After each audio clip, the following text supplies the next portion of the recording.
If you own property in California and you're thinking about renting it or buying an investment property, you need to watch this video on AB 1482 here in California. We're going to talk about how much landlords can increase rent and when they can terminate a tenancy, and whether or not you're going to owe relocation assistance to that tenant. So if the tenant is not at fault, which means the tenant hasn't done anything wrong, these are the only ways that you can ask a tenant to leave the property.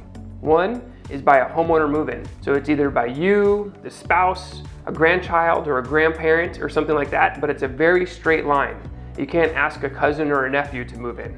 And the only way to do that is you have to have this specific clause listed in your lease. And just for you, I've included it as a link you can download. The other big category is the withdrawal of the property from the rental market. Now that's not a case where you can just decide to withdraw it and then re-rent it. You cannot rent it again.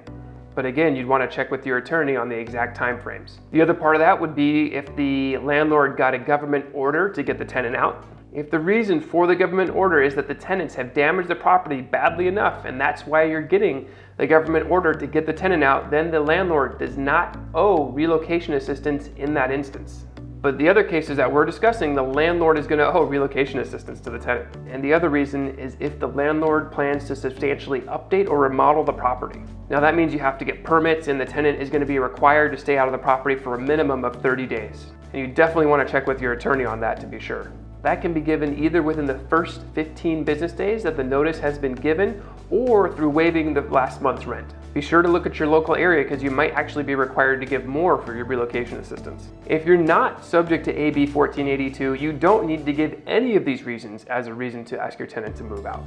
And you also do not owe relocation assistance. If you found this video helpful, go ahead and hit that heart me button.